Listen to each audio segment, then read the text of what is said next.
Hammonds, and I'm a dance teacher, and I serve as a choreographer and also occasionally as assistant director for the Cincinnati Black Theater Company. Today I'm going to share with you the actual guidelines for competing in the performing arts category of dance, specifically contemporary dance. Contemporary dance is broad. Contemporary dance is to form a series of rhythmic and technical pattern bodily movements usually performed to music. This includes Broadway musical theater, hip-hop, jazz, lyrical, and tap. Let's get started. I'm going to share and expound upon the National NAACP AXO guidelines, which are also used to compete in the local AXO competition. There are 4 requirements. Number 1, solo performance. You have to perform by yourself. So it's not performed with another person or with a group. Also, your dance cannot exceed 5 minutes. There's a 5-minute limit. If you go beyond 5 minutes, then you may have points taken off or be disqualified. The second requirement relates to costumes. Costumes are an option. However, your dress should be appropriate to the choreography performed. For example, if you're doing lyrical, appropriate attire would be dance attire, leotard and tights, or leggings. Something fitted, but not street clothes or baggy pants. Typical clothes for lyrical are a fitted top and a flowy bottom. Hair. Suggested hair would be to have your hair pulled off of your face. Hair is not falling in your eyes. Also, you want to wear appropriate shoes. You want to wear shoes that are normally worn for the dance style that you choose. For example, if you're doing lyrical, you might be barefoot, or half soles or paws you may wear. For Broadway musical theater, character shoes. For jazz, jazz shoes. For tap, you would not want to wear gym shoes. You would want to wear tap shoes. However, if you're doing hip hop, then you can wear gym shoes. So the key is to wear what's appropriate. The third requirement is that you will have to share with the judges prior to performing the theme and the dance form of your performance. So what is theme? Theme is the central idea of your artistic dance composition. It's the inspiration of your dance. In other words, you want to share what inspired the dance. What is it about? And what is it based on? You want to choose a topic that brings an emotional connection with the audience. So how do you do that? You choose a topic that is relevant to the audience.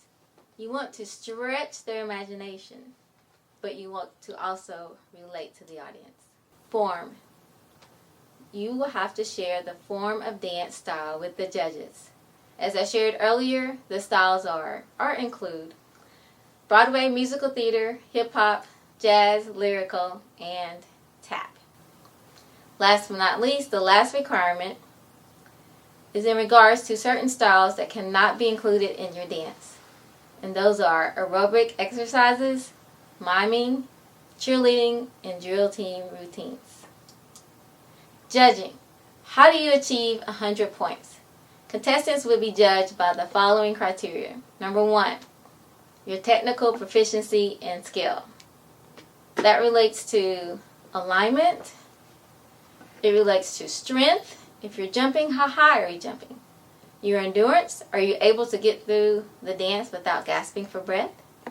Your flexibility and coordination.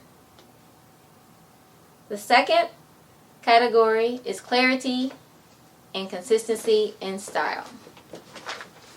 The clarity has to do with the quality of the line. It refers to an ideal shape created by the body and the degree of accuracy in which that shape is achieved. So for example, if you were to do a passe, the ideal shape would be a triangle. And your foot is pointing, the little toe goes right underneath the kneecap. Thank you. The third category is phrasing, dynamics, and musicality. They all go together. So phrasing, what is phrasing? Phrasing is a demonstration of a beginning and end in different parts of your dance. So there are fragments of your dance that should have a feeling of a beginning and an end. Dynamics is your use of space, time, whether your movement is sustained or sudden, your weight, which is light or strong, and flow, which can be free or bound. And then lastly, musicality is your ability to perceive the music and then integrate the music in the execution of your dance. Now the last category, which there are 4, is clarity of intent, interpretation of choreography. And that just simply means, is the theme of your dance clear and evident? Now all 4 of those categories add up to 100 points. Each one is 25, so they are equally important. At this time, we are going to have an excerpt from Courtney Hammond. She's going to demonstrate a dance for us.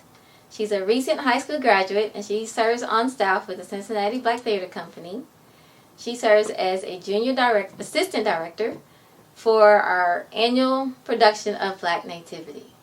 She indicated to me that the theme of her dance is achieving justice. And she was inspired by the recent events surrounding the Black Lives Matter movement. Her dance form is a fusion of lyrical and jazz.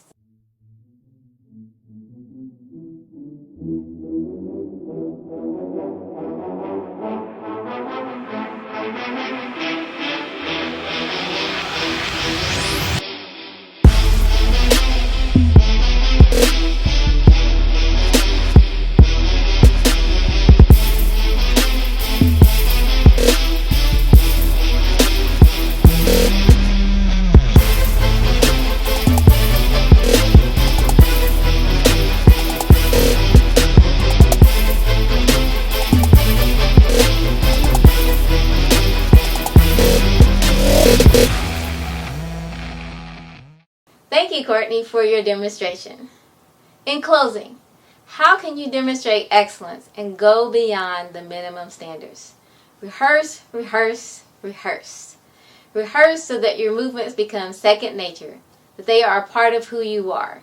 You want your movements to be embedded in your motor muscle memory so that your mind and spirit are free to flow in the expression of your dance.